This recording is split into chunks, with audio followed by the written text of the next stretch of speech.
Mr. Chatterbox's Parrot by Roger Hargreaves. Mr. Quiet's very quiet house is surrounded by a very quiet garden.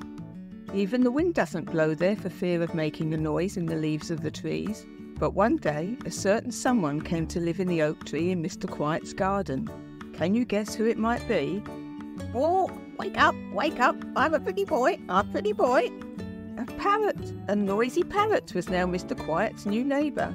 The new neighbour that meant the end of all his peace and quiet. Now not far away lived Mr. Chatterbox. Mr. Chatterbox who talks on and on and on. And sometimes on. "What a good job you're doing," he said to the window cleaner. "Really a very good job, I must say. And in fact I do say, because I've never seen anyone clean windows quite as well as you. In fact at all as well as you, which is to say, from morning till night, Mr. Chatterbox talks on and on about everything and anything, to anyone who will or won't listen. When the postman delivers the post, Mr. Chatterbox talks to him about the rain and the sun and the clouds and the wind and the time, until there is no time for the postman to deliver any more letters. On and on and on and on.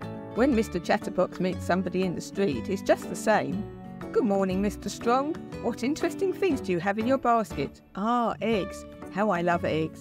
So tasty with bacon. So tasty boiled or scrambled or fried or baked or coddled or poached. Tell me, how do you like your eggs? Boiled or scrambled or fried or baked or coddled or poached?" On and on and on and on. What a chatterbox. It was too much. Little Miss Bossy called a meeting. "All those who think Mr. Chatterbox talks too much, put up your hand," ordered Little Miss Bossy. Everyone at the meeting put their hand up. Some put two hands up. But how could they stop Mr. Chatterbox from talking so much? That was the problem. And nobody had any ideas. Do you have an idea? If you do, please tell Little Miss Bossy and her friends. "I may have an idea," said a very small, shy voice.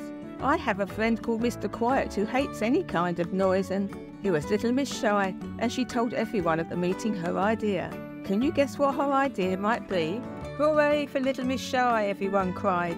"Hip hip hooray! Hip hip hooray!" Little Miss Shy blushed.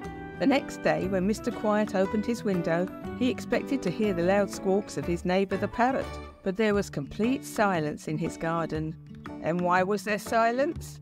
Because the parrot was gone. At last Mr. Quiet had peace and quiet again. And as for Mr. Chatterbox, well, he was delighted. At last he had found someone who he could talk to as much as he wanted, whether they were in the car or at home. And he talked and talked and talked and talked, on and on and on and on. And if ever the parrot had had enough of Mr. Chatterbox's talking, he would simply fly over and drop a cloth over his head, so that just for a change he could speak. And on and on and on squawked the parrot.